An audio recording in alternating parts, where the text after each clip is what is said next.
Hello friends, welcome to খেল দুনিয়া। আগামীকাল গুরুত্বপূর্ণ ম্যাচে মুম্বাই সিটি এফসি বিরুদ্ধে অ্যাওয়ে ম্যাচে নামছে মোহনবাগান। তো এই ম্যাচে মোহনবাগান কেমন দল নামাতে পারে, মোহনবাগানের জেতার সম্ভাবনা কতটা, সেগুলো নিয়ে কিন্তু আলোচনা করবো এই ভিডিওতে। পুরোটা জানার জন্য অবশ্যই ভিডিওটা শেষ অবধি তোমরা চোখ রেখো।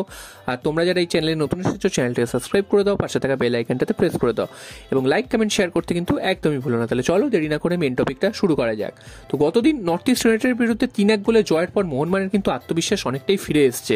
মাঝখানে যে একটা দোলাচল শুরু হয়েছিল, সেই দোলাচল থেকে কিন্তু অনেকটাই মুক্ত হয়েছে মোহনবাগান এই মুহূর্তে, এবং যেসব প্লেয়াররা চোটগ্রস্ত ছিল তারাও কিন্তু একে একে মোহনবাগানে ফিরে এসেছেন।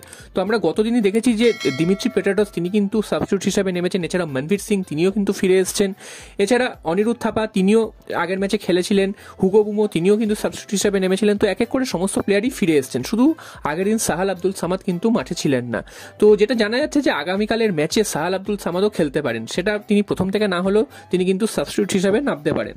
তো আগামীকালের ম্যাচে মোহনবাগানের প্রথম একাদশ কেমন হতে পারে সেটা তোমাদের সাথে একটা আলোচনা করে নিই। সেটা হচ্ছে গোলে থাকবেন অবশ্যই বিশাল কায়েত, এছাড়াও ডিফেন্সে কিন্তু মোহনবাগান 3-ম্যান ডিফেন্সেই হয়তো যাবে, সেক্ষেত্রে কিন্তু সুভাশিস বোস, এছাড়া ব্র্যান্ডন হ্যামিল থাকবেন, হেক্টর ইউসে থাকবেন।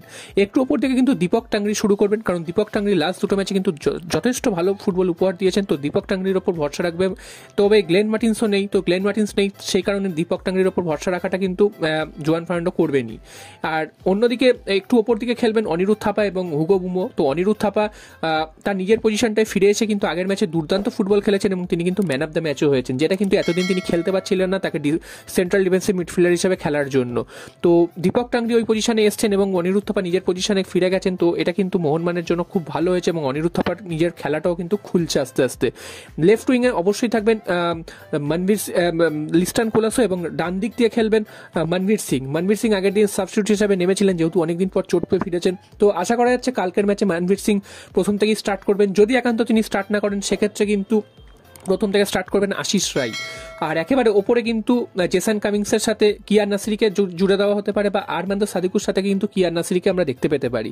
তো দুজন বিদেশিকে কিন্তু একসাথে খেলাবে না, আরমান্দো সাদিকু এবং জেসন কামিংস, এই দুজনকে কিন্তু একসাথে খেলাবে না।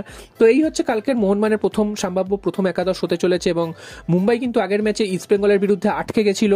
মুম্বাই প্রচুর অ্যাটাক ক্রিয়েট করেছিল, তবে তারা কিন্তু সেগুলো গোল করতে পারেনি। তো মুম্বাইয়ের একটা সমস্যা রয়েছে, তারা কিন্তু অনেক অ্যাটাক তৈরি করছে, তবে তারা কিন্তু গোল করতে পারছে না, এবং সেই কারণে কিন্তু তারা অনেকগুলো ম্যাচ ড্র করেছে। যদিও এখনো তারা কিন্তু আনবিটেন রয়েছে মোহনবাগানের মতনই, তবে মোহনবাগান কিন্তু 7 ম্যাচ থেকে 19 পয়েন্ট পেয়েছে, 6টা জিতেছে এবং একটা ড্র করেছে। উল্টো দিকে মুম্বাই 8 ম্যাচ থেকে কিন্তু 16 পয়েন্ট পেয়েছে, 4টে জিতেছে, 4টে ড্র করেছে। তো কালকের ম্যাচটা কিন্তু লিগ টাইটেলের জন্য কিন্তু অনেকটাই গুরুত্বপূর্ণ দুটো দলের কাছেই, কারণ এই ম্যাচটা যে পয়েন্ট পাবে সেই কিন্তু লিগ টাইটেলের দিকে অনেকটা এগিয়ে যাবে। যদিও এখনো লিগ টাইটেলের কথা আসার কথা না, কারণ 7-8টা করে ম্যাচ খেলেছে প্রত্যেকেই। তো তবুও এই ম্যাচটা কিন্তু খুবই গুরুত্বপূর্ণ হতে চলেছে মোহনবাগান এবং মুম্বাইয়ের কাছে। এবং মোহনবাগান এখনো অব্দি আইএসএল এ কিন্তু কোনোদিন মুম্বাই সিটি এফসিকে হারাতে পারেনি। একবারই তারা কিন্তু ডুরান্ড কাপ, এবছর ডুরান্ড কাপ অলরেডি হারিয়েছে মোহনবাগান। তো সেখানে কিন্তু 3-1 গোলের ব্যবধানে হারিয়েছিল মুম্বাইকে। এছাড়া কিন্তু মোহনবাগান আইএসএল এ কিন্তু এখনো হারাতে পারেনি।